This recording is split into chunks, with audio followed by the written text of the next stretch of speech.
And share.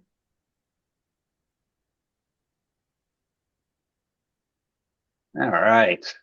So welcome everybody. My name is Brian. I will be your host here for Civil Chat for the next, I don't know, hour or so, because it depends on how many questions we get. Um, if you haven't joined us before, welcome. This is your chance to ask questions on anything Civil 3D or really anything infrastructure related from the Autodesk suite of products, and we will do our best to answer them. This is not scripted. We don't have a set layout of things we're going to talk about. I do something in the beginning just as we're waiting for questions to start rolling in, but really this is your chance to ask questions. If you don't ask questions, we don't have a whole lot to talk about. If you do have a question, please put the question in the Q&A. It makes our lives a lot easier. So we can actually, see what questions are and we can manage them better. Feel free to chat. We've enabled the chat for everybody. So if you want to comment about how awesome my shirt is, or whatever you want, that's cool. But yeah, so we'll go ahead and get started. So remember, make sure you type in questions. We have no questions yet. So if you ask a question, there's a really good chance I'll answer it. Or Well, Brian will, or Brian will. oh yeah, and as for the comment on your shirt, I just thought of Two and a Half Men when it came on. Those of you who haven't seen that American TV show, you can Google it. It looks just like Brian's shirt. Does it? I've never watched it, so.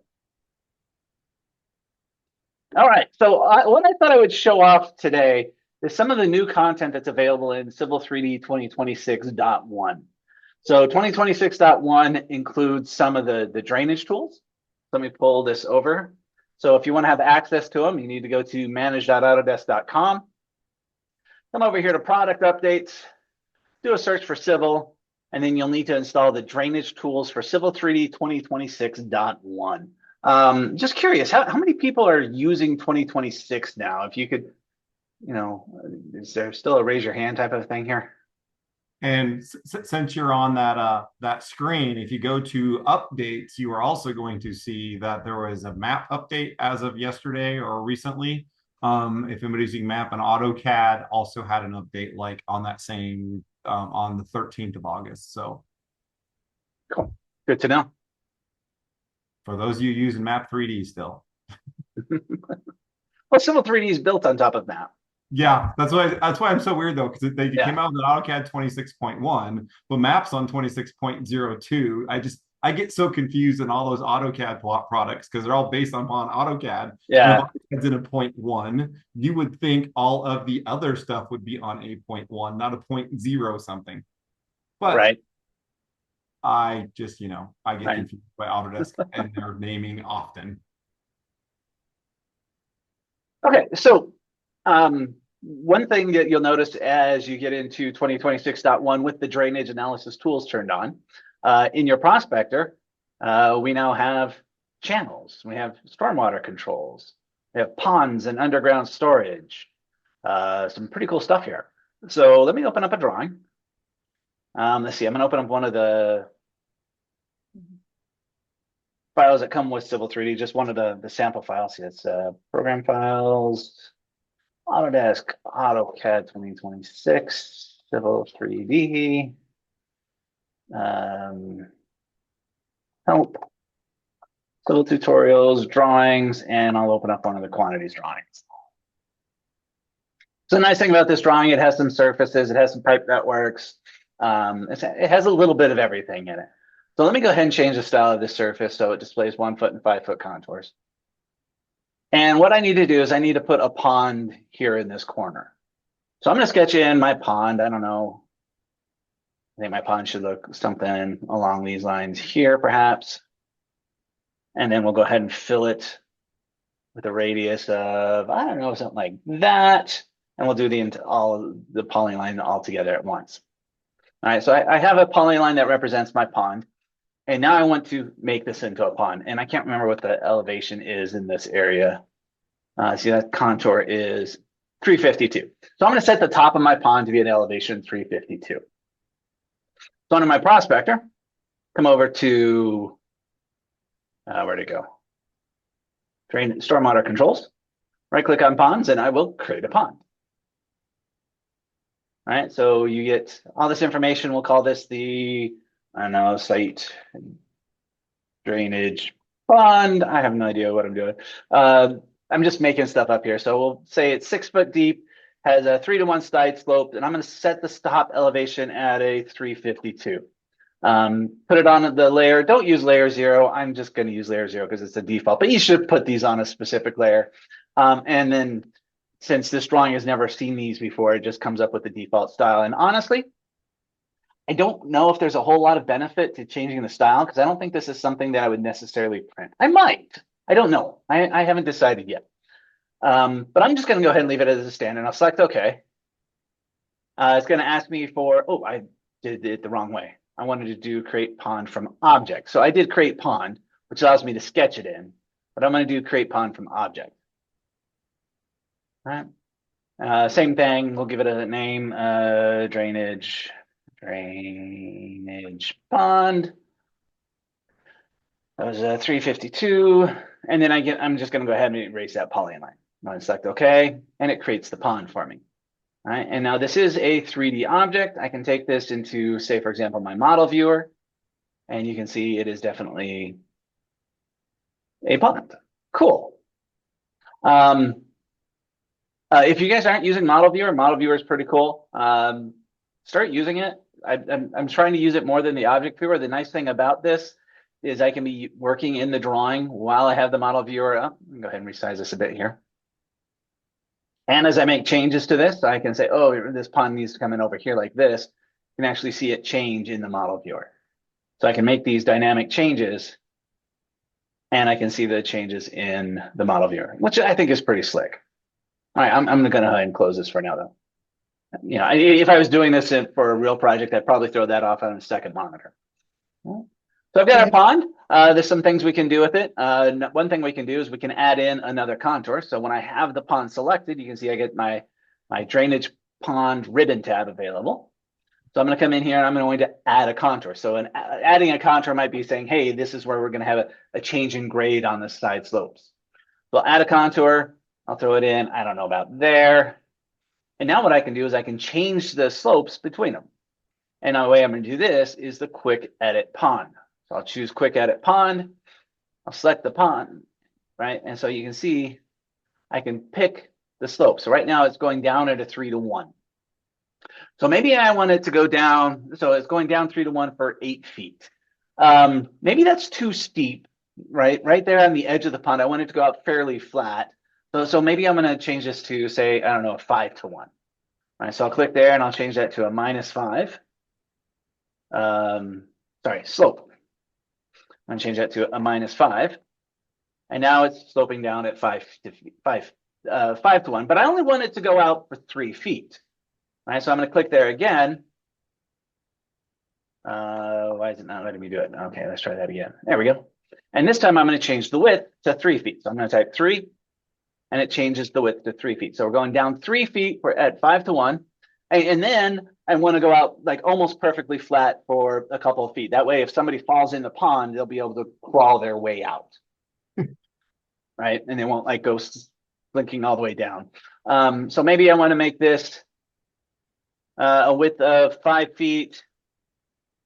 And we'll do a slope, or we'll do a grade of -2%. All right. And then I'm going to add another contour for the bottom of the pond. Oops. Go ahead and escape out of that. We'll add a contour. Apparently I can't add one in the middle. So that's interesting. I should have done that first. All right. And then we'll go ahead and then you can continue to edit the pond.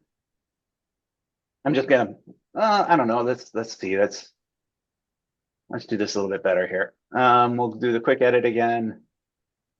And then we'll do a width of 15 feet. And we'll go a slope of -3-to-1. Cool. Hey, Brian, Yeah. one of my biggest concerns is I know all ponds are flat bottom because none of them ever drain to a central location where there is a outfall, right? Nor are there any emergency spillways for just in case it gets too much water. I understand that this is a perfect rendition, and I'm being highly sarcastic here. No, Sorry. really? Yeah. Ooh, sarcasm. How Yeah, original. sarcasm. Yeah. Is there a way to make it non-flat bottom? There's not. Ah, so close. Right. Ah, So the way I heard this described is this is kind of like the 80%. initial release of the tools. Yeah, it's like get you 80% there and then you can take it from the rest. It is a Right. grand tool. I really like it. Yeah. It's a lot of fun. Yeah. And for those that haven't graded ponds, this is really helpful. Mhm. Yeah. Like you said, this will get you 80% of the way there.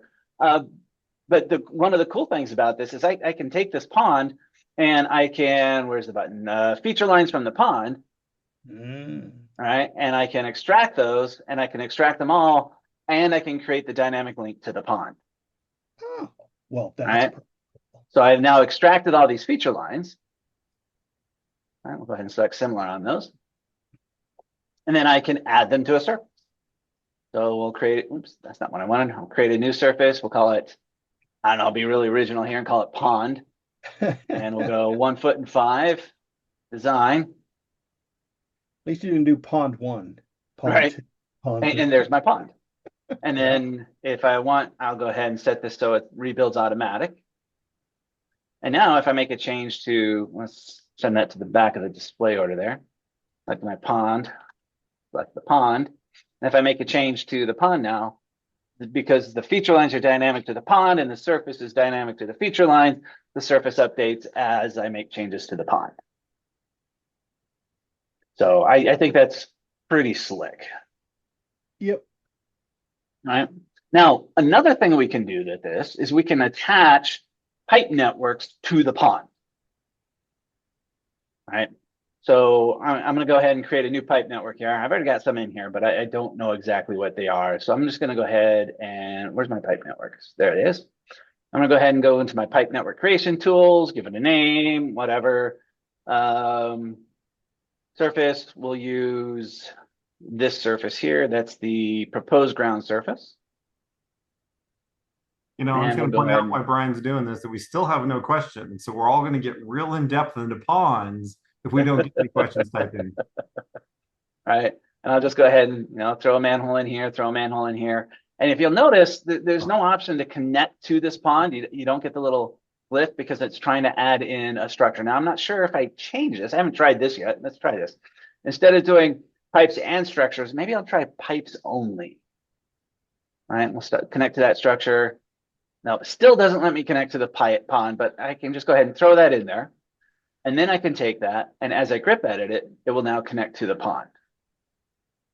So this pipe is now connected to the pond. So if I decide, you know what, I need to move this pond, you'll see that pipe lengthen out. Let me change my background color. This might help see this pond a little bit better. Colors. I'm just going to do this temporarily. Don't anybody freak out on me. Oh, that looks so much better. All right, so if I move this pond, you can see that pipe continues the length of the pipe changes, so it's connected to the pond, which is kind of cool there. We also have underground storage. I haven't done much with the underground storage yet, but you can create underground storage. You can also create channels. So there's some really cool new stuff available in 2026.1. So I would highly recommend, if you're not using it, go out and use it.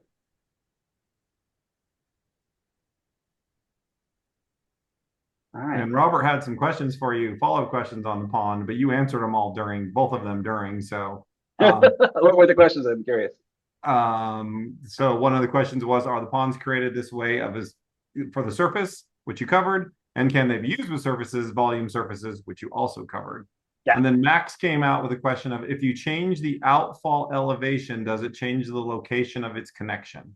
Ooh, that's a good question. I have no idea. Let's find out. All right, so let's see.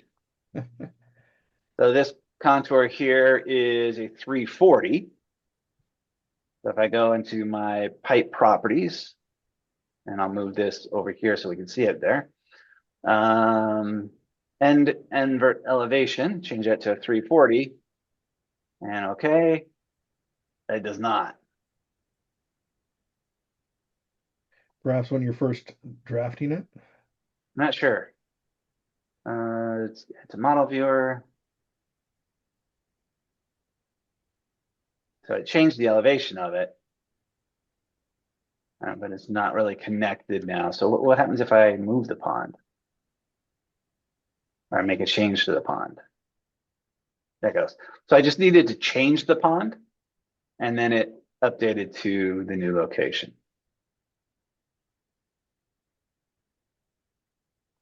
That's a good question, Max. Awesome. And then Phil asks, for the design analysis connection of the pipe pond, can we specify a structure? That I don't know. I've been playing around with this stuff now for about an hour and a half. So I'm not sure. Like I said before, when I was trying to do this, I couldn't do it with the structure, but let's try it. I didn't actually try that. So let's throw in a new structure here. Let's do pipes and structures. And we'll throw a structure in here. What happens if I move just the structure? Will structure connect to it? No. You might be able to attach the pipe to the pond, and then add a structure. And Max, also his question is, No. how does it decide where the connection point is? Have you discovered that? I have not discovered that. So what it looks like it's doing is you pick a point and it sets the slope of the pipe, and then it continues that slope down until it hits the pond. I think that's what's happening. So again, if I grab this and go into our model viewer, right, you can see it's coming in that side there. And if I move the pond, the pipe gets extended until it hits it. If I move it way out, let's try to keep it like in the same area. Yeah, it makes sense though. I don't know if it's continuing at the same slope, or maybe this might be a really flat pipe. I'm not sure. That might be something to look into, to play around with. I'm not sure. But I think this has a lot of potential to it. And I think the channels work the same way. So you can create a channel and then connect a pipe into the channel as an inflow. And then you can also create a pipe as an outflow. So, let's say maybe I wanted an outflow coming in here. We'll do pipes only, maybe 12-inch pipe. And you can connect the pipe going out, or maybe across the street somewhere. And then I can connect that to that pond and, have it magically work. Let's see. So that would be the start elevation. What elevation did I say that was? 340. So if I go into my pipe properties, set the start invert elevation to 340. And then I want my pipe slope hold start to be a minus, 0.5%.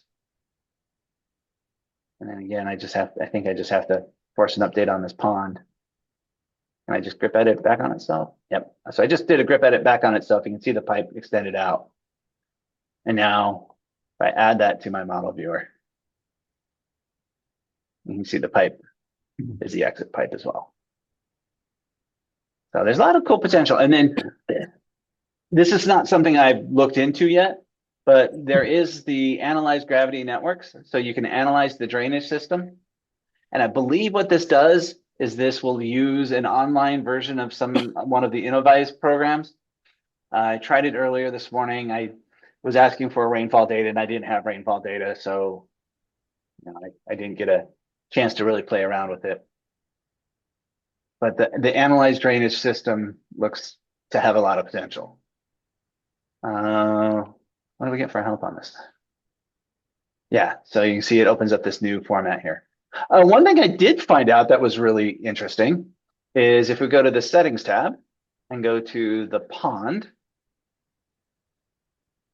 there it is, pond styles. If we go edit the style of this pond, they come up with a brand new dialog box for the pond style.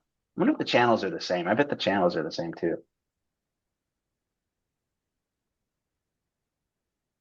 Yeah, so they've come up with these new forms of the style dialog box. None of the other ones are changed, but that I found at least.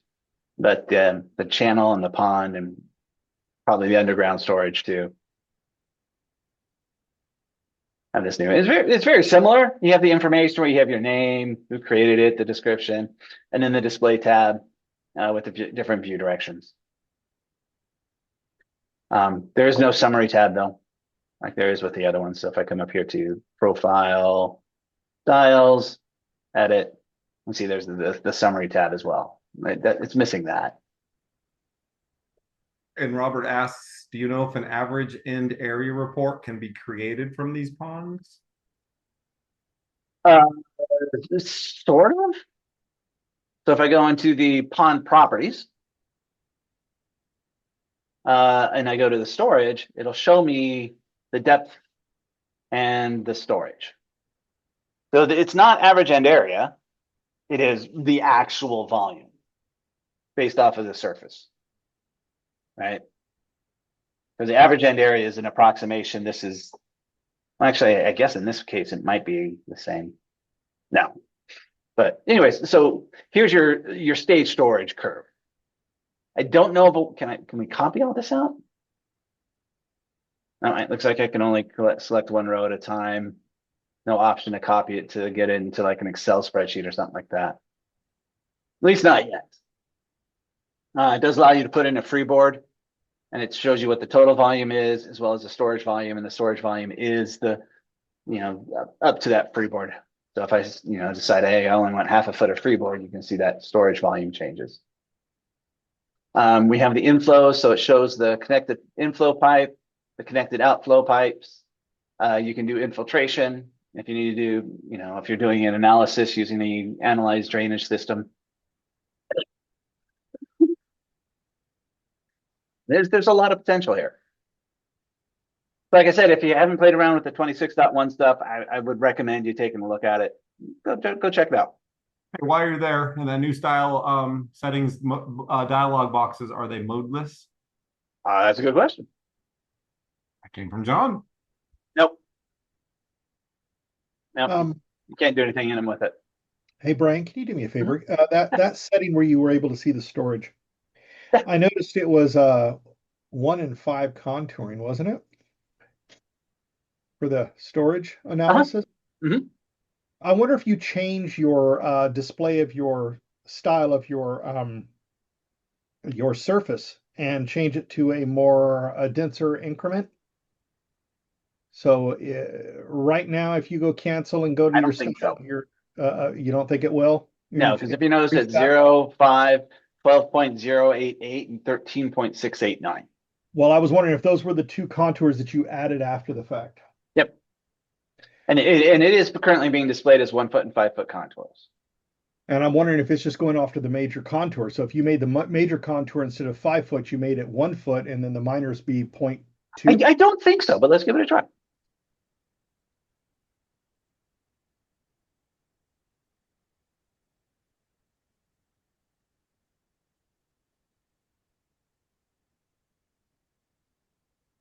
Just hoping against hope.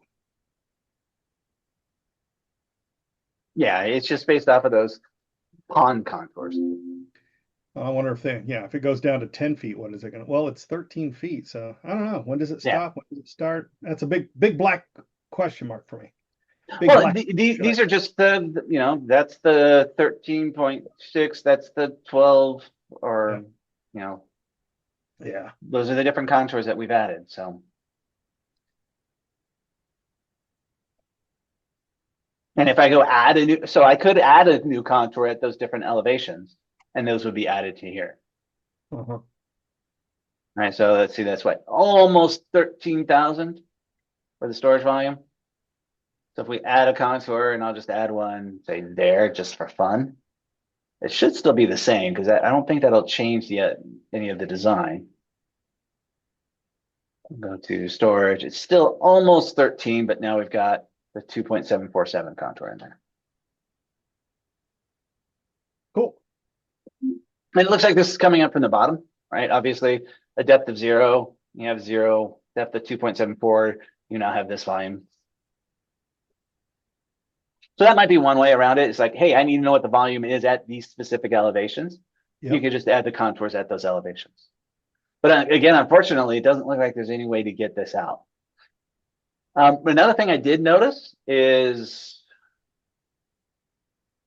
you can data reference it. Huh. I don't know why. I guess if you're doing your ponds in one drawing and your pipe networks in another drawing, you might be able to data reference the pond. I'm not sure. Because Yeah, I you don't got know why 6 you want to. identical ponds in a neighborhood, you only want to do it once and data reference it in 6 times. No, it's I it'll know. always come in at the same location. Or if you're wanting to do multiple pond stage storage or pond pack, you might want to do it that way. Yeah, I'm not sure what the workflow for data referencing ponds is. Something Warren told me is we don't know why it's there. Somebody somewhere must have asked Autodesk for it. Exactly. And is this available for all Civil 3D licenses? Yeah, as far as I know, it is. I don't think it's part of the collection. It's just part of Civil 3D. Okay. I could be wrong on that, but I'm fairly confident it's that way. Yeah, I don't think it's like Project Explorer. But it is a separate. Yeah, it's a separate install. install. You have to go select from manage How Autodesk did they to refer do to it? As an extension, I believe is what it was. You're on the updates tab. Yeah, drainage tool. So it's considered an extension.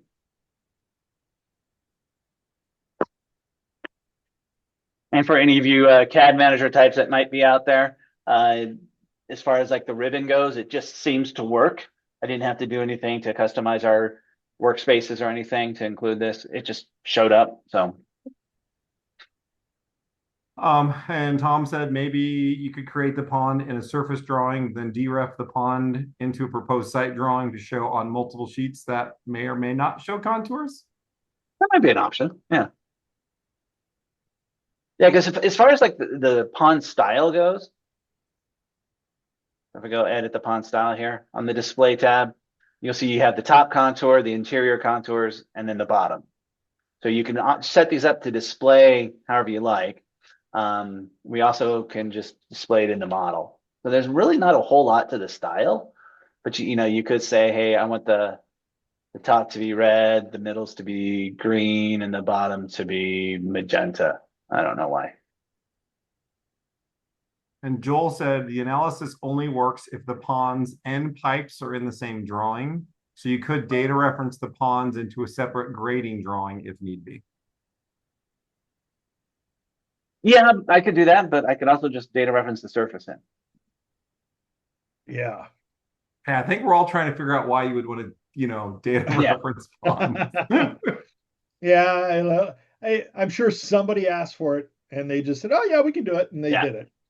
And it doesn't look like there's any like daylighting on the outside. So if you wanted to daylight, you'd probably just have to daylight that outside feature line.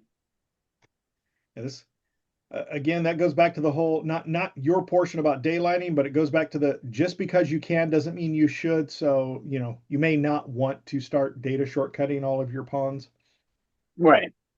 Yeah. But it is a nice feature to be able to have that flexibility. I wish they would do that with points. All right. So should we jump on to questions now that Sure. we've got all of the Do we have any more comments on the ponds? I don't see any more, so I think we're good. Okay, cool. Okay, so the first question came from John.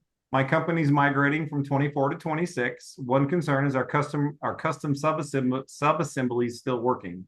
Testing, it seems like they work fine, but I might have missed something. Have you or anyone else had issues with their sub-assemblies when upgrading versions? Anything we need to be prepared for? I'm not aware of any issues. I haven't heard of any issues with going forward with sub-assemblies. I know SubAssembly Composer is not backwards compatible, so you can't take a sub-assembly created in 2026 and then open it in SubAssembly Composer 2024. But I've not heard of any issues moving forward. Well, maybe we'll open this up to the hive mind. Does anybody? Yeah, Jason says he hasn't heard of any issues either. I haven't seen any issues, and we've got several people on 2026 and 2024. Well, actually, multiple versions from 23, 24, 25, and 26 on the same project. But we don't use a lot of customized subassembly composers either. Yeah, I would imagine it should be okay moving forward, but like you said, Brian, you just can't do it backwards. right. And the custom sub-assemblies that we use are typically very project specific, Mm-hmm. so that it's not something that we deploy out company wide. I think John just needs to jump into the deep end of the pond and move forward. Somebody made mention that it's on a .NET base, and you may need to go to .NET 8. But Yeah, I don't know. It's if your IT department's on your computers upgrading, you should have all of that stuff ready to go for it. all right. Cool. All right. Next question came from Tom. Have any host panelists or attendees used Project Aware for managing support files for ACC hosted projects, including files needed to be published using SSM for Web? So that's SSM for web is Sheet Set Manager for web. Cool. I was Yes, figuring it was right. something that I couldn't come up with off the top of my head. I've not used it yet. Brian, you're kind of our ACC our guru for the session. Do you use the Project Aware at all? The project who? Project Aware? No, I have not. We've been using ACC as more of just a hub for our things. We haven't delved too much into the reports, to the insights, to the bridge, or anything like that. We've just been using it as our hub. Okay. So I don't know. Has anybody else been using it?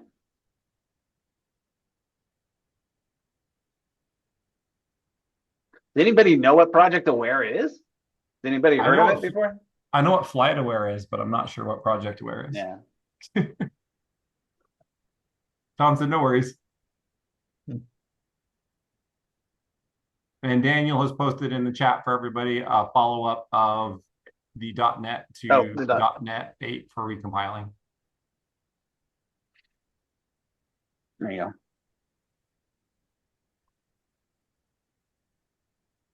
So Tom asked a question for infrastructure projects with multiple alignments. Sometimes the alignment names need to change. For example, W-48 becomes W-46 and 52 becomes 48. These alignments are already data referenced into multiple other drawings. What is the recommended workflow for making these updates across all the target drawings? Ooh, that's a good question. We have that happen all the time. So it's for us, it's somebody makes the change and people go in and synchronize. They click on the alignment, say synchronize. It'll tell you that the name has changed, and you just say, yes, I want to adopt the new name. And it seems to work flawlessly. Seems to. I haven't had it. Okay. I'm gonna preference it with that. Brian, you know exactly what I mean. Oh yeah. I was gonna say I like the way you say the word seems to before flawless. Yeah. If my camera was on, I'd be doing air quotes. It seems I haven't had any issues yet. Again, sarcasm, y'all. But yeah, I have since 2016 and on, it's been working flawlessly. In some instances, we used to get that like in the alignment under the centerline alignment, you've got old name. We would have the brackets in there, no name. And it would just show up that way for no apparent reason. Yeah. So let's demonstrate and show what the issue is here. All right. So I've got an alignment. I'll go ahead and save this drawing. I will save it.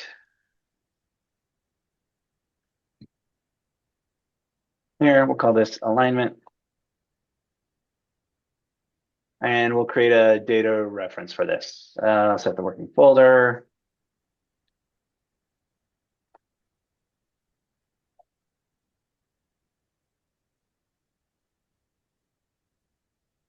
Create the data shortcut project folder. Oh, I don't know.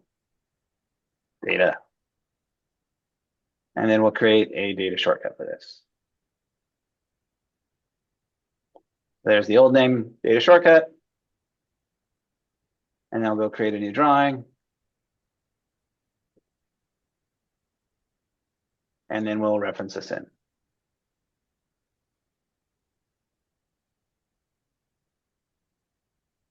Cool. Go ahead and save this.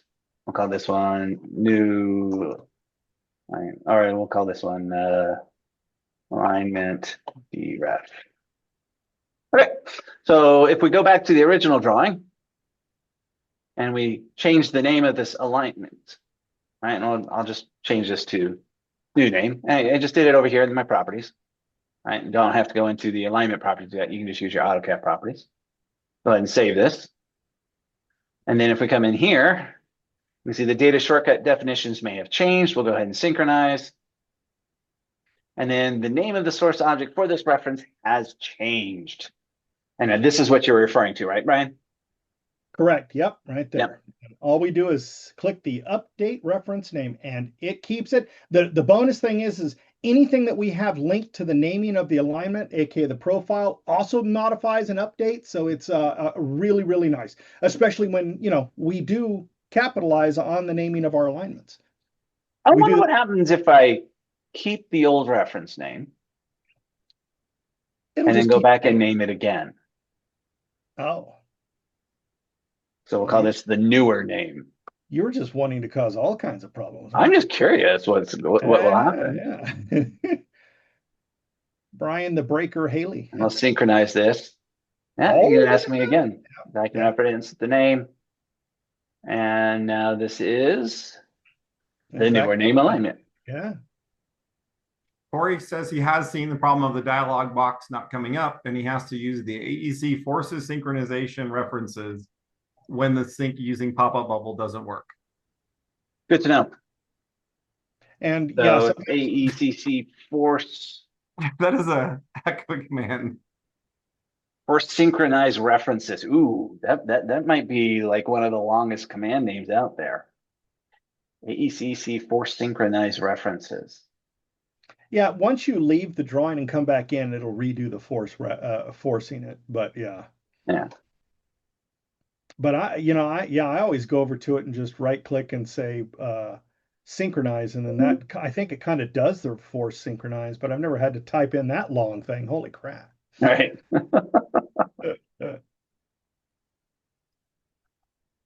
Daniel says they have a policy of not to change the names. That's a fun policy to try and force, especially when the client's the one making the name changes. Yeah, good luck with that. So he said policy. It's not like people get fired if they change the names. Right. No, we just whip them with a wet noodle. So, okay, let's try something else. So I just went, so this is the data referenced alignment, and I just changed the name of it to Bob, just to have a new name, right? So you can see the name of it is now Bob. What happens if I make a change to this alignment and save it and synchronize? Well, that's annoying. I want this alignment to be named differently. Well, then go to the primary and change it in your primary. But I want that one to stay. I want them to have different names. Yeah, that doesn't work. What are you trying to do, Brian? I don't know. Break it? Break it? That's what I do with Civil 3D is I do my best to break it. Yeah, we've known about this since prior to 2013 because we had changed our pipe network names in the drawing that we brought them into because the client or the engineer wanted it to be a different name. So we tried to do it in the data reference. But as soon as you shut the drawing down and reopen it, it goes back to the old name. Oh, really? That's at least what it did for us. Okay, so here it is. This is still called Bob. Yeah. If I close this down. Yep, close her down. Well, when you synchronize it. So, but I'm wondering. We'll make a change. Yep, let's just make a change. Quick save. And then I'll reopen that drawing. Yes, I know I misspelled it. I wasn't. You're a true engineer. I was just trying to get something out, and it is still named Bob. Oh, Bob. Yep. So even though it's synchronized, I'm pretty sure Yep. it's synchronized. So it does, yeah, it stays synchronized. There's The something a name little will bit more change when you drastic. force, the name will want to change when you force the synchronize. Because this is what would save us whenever we would have an XREF of a data reference, and then we'd just open up the drawing that had it as an XREF, and it would still synchronize, but nothing about it would Yeah. change. But now if I come in here, if the drawing is open, No, you don't even have to have that drawing open. You can actually close your main alignment and keep the DREF open. And right now, if you go back to the DREF and you click on the item in your tool space, and let's go ahead and, yep, right click on it, because see, it's going to show you that way. And until you synchronize, that's what it's going to come up and give that to you. So it'll show it out of sync. Even though it is synchronized, it'll show that something's not synchronized in it. will it? Yeah, Because I had changed that other alignment. It was ready for a synchronization. well, if you're going to do it, go ahead and change the name back to Bob.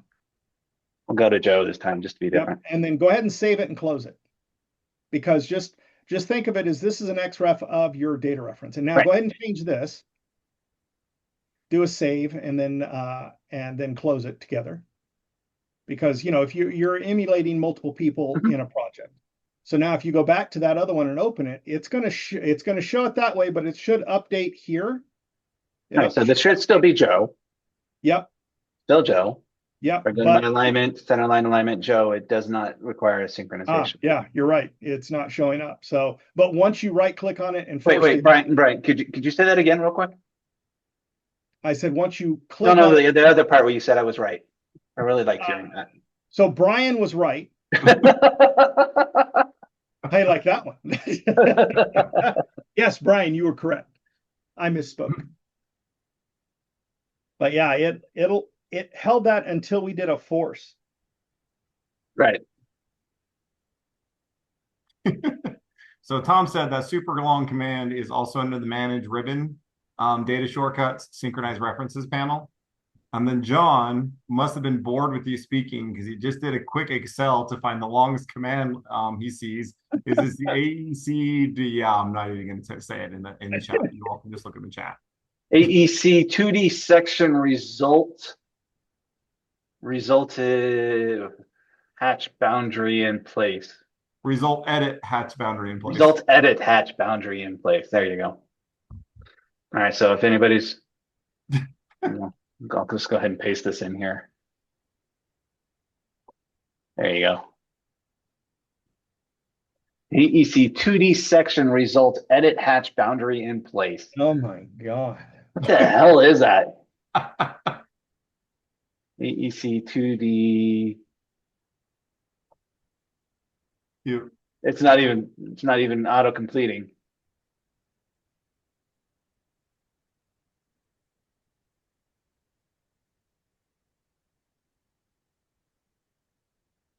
Let's see if I spelled that right. Yep. Select a 2D section elevation. Don't know what it's asking for. Ooh, I could do this though. I could F1 it. And it doesn't know. It's not going to help either. Yeah, the one I always used to do was convert line work to mask block. But I think this one's got it. I'm gonna have to write that one down. So lovely. That literally just looks like somebody was pounding on the keyboard when they're trying to type in some random thing to name something. That happens to be what. Or you're typing something and your cat walks across your keyboard. Yeah. All righty. So Sean has a question of, could you tell me why the top rim of a catch basin does not match the flow line of the gutter in the profile graphically? The profile shows it being 6 inches above the gutter profile and does not look right. Is this a part builder change that needs to take place, or can I manually change the depth from rim to top of pipe? So there's a couple of things that might be causing this.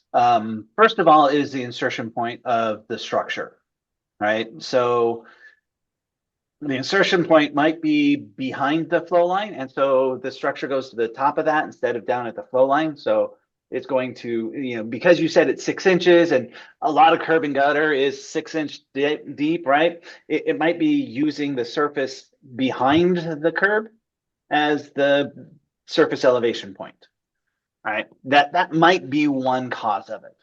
Another cause, let's see if I can show it here. If we go, do we have any profiles? No. Let's see, where's the outfall here?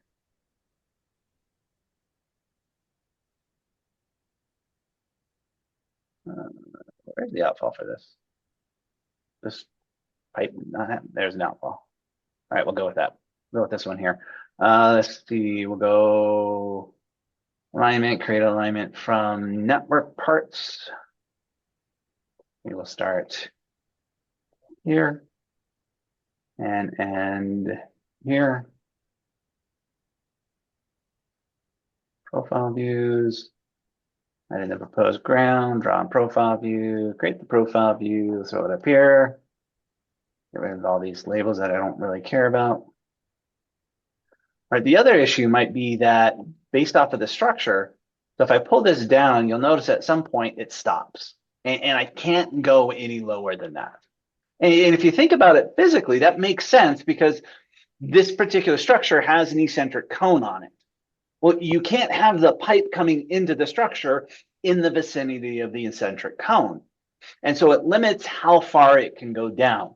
And so if you have something like this, your surface might be coming through something like that, and it just can't go down any further because of the way the structure is defined. So that might be another issue. I'm assuming it's not this. You can always go in and adjust your rim however you like, just using that grip.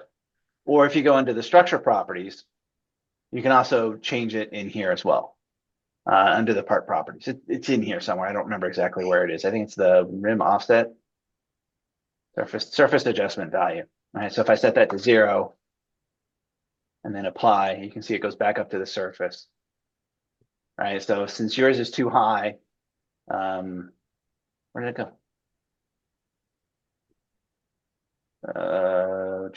Surface adjustment value, maybe set it to a minus 0.5 and it'll drop it down the half a foot. So those are some things I can think of. Can you think of anything else, Brian?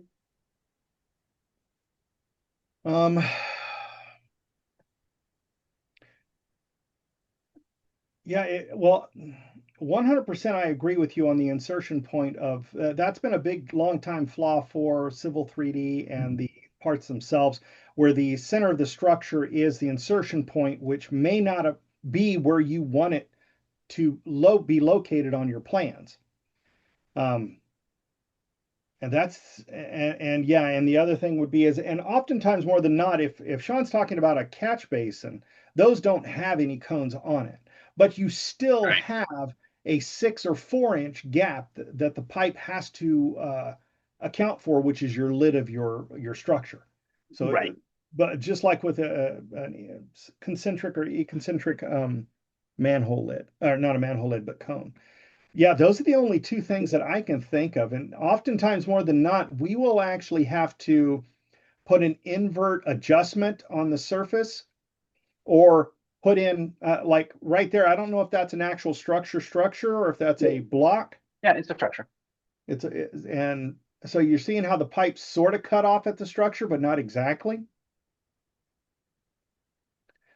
But yeah, those are the only things I can think of is why it would be that way, is positioning.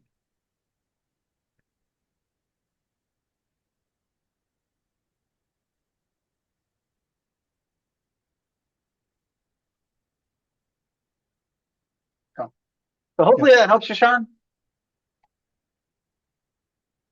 Alrighty. Then the last question, do you know how to automatically set Manning coefficient parameter on multiple pipes? The calculation tool at this for the drainage extension requires it. Automatically set it. Where's the Manning's coefficient? On multiple pipes. Right. So if we go into a pipe property, under the park properties, there should be a Manning's coefficient. I think it's down under hydraulic properties somewhere. There's your, oh, you just passed, oh, there it is. Manning's Manning. coefficient. Isn't that awesome? 10. Manning's coefficient. Back in the day, it defaulted to 10. Why is this one defaulting to 10? I guess this pipe was made out of trees. Yeah, no kidding. Not made out of wood, No, made out of trees. Yeah. So for those of you that may not know, the Manning's coefficient represents the roughness of the pipe.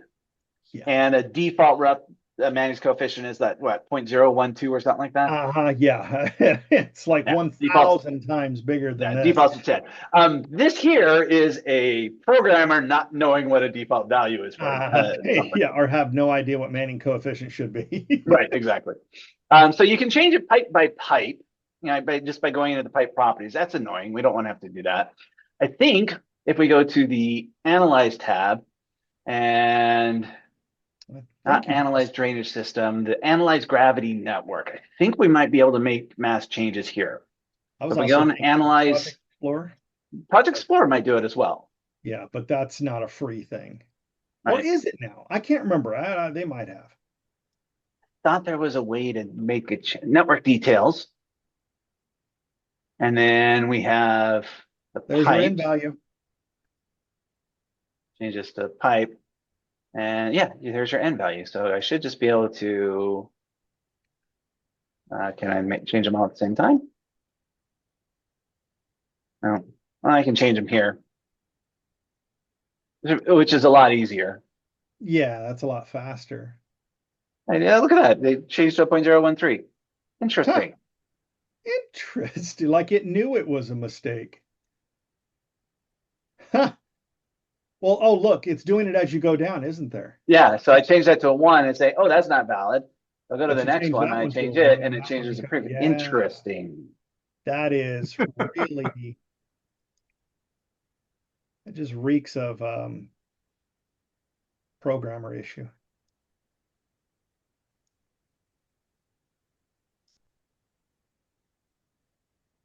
That's wild. So it did have an idea of what some of the new known values should be. All right. So this might be one way. We might be able to do it suggested through Project Explorer. Somebody said it doesn't work in Project Explorer. I think you guys were debating if it was free or not. Somebody says it's been installed since 2024 and newer. Right, it's been installed, but what I'm saying is my understanding is even though it was installed in 2024, it still required additional tokens or a license for it. Same with grading optimization. You needed an additional license for it. In 2023, I know it was that way, but I don't know. I know an earlier version, the Project Explorer was part of the collection. Jason says it's pre-installed and free with 25 and 26. But again, they might have a different. I think they made that change. Thank goodness, because yeah, before it was like an extra token for us. Yeah. No, since 24, it's all good. Yay. So Brian, you need to look at that because it's no longer token. It's no longer. We still get knocked for tokens for things. They're just keep on shifting the prices around. All right. So let's see if we go to ACC storage is still free. So yay for that. Yeah, I sit there and laugh because I use it. I like to have clients use like Dropbox and stuff. My ACC, since it's unlimited data storage, I store everything up there. I store family photos up there, you name it. And I just invite my wife who's in the same industry, or you can share folders for people to download things. That's what I use for all of my content. Yeah. All right, so here's our pipe networks. Here's the storm sewer. We go to pipes. And John said he can't find the Manning's coefficient column. Well, it wasn't listed as Manning's. It was just an N value, which is our coefficient. But I haven't looked in here either. Not seeing anything yet. You got the hydraulics grade lines, but no, hey, this would be the place I'd expect it to be. Right? Yeah.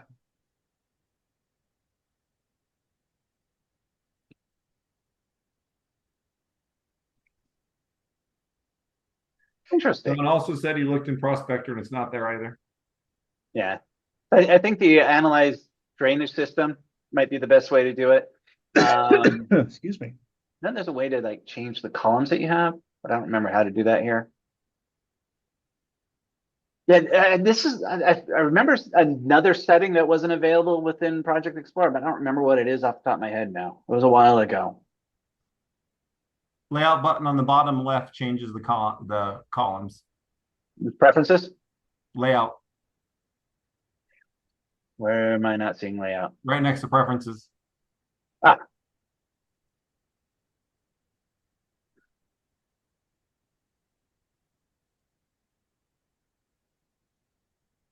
Still not in here.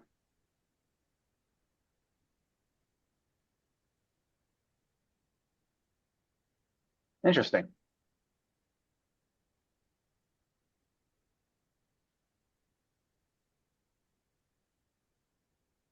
Yeah. So it looks like, so if you just select the pipe and then go to the analyze gravity network, it's not analyze drainage system. That's that new one. So analyze gravity network and then go into the network details. And this is where you can change them. And there's the end value. And hopefully you just don't have 2,000 of those. Right.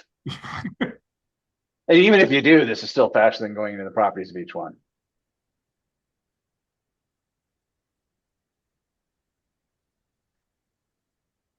Well, and that is perfect timing. We're at the bottom of the hour. Awesome. No more questions. That never happens. There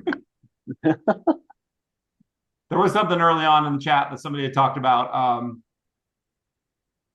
Somebody posted a thing on LinkedIn talking about how Autodesk University is now turned into Autodesk Marketing.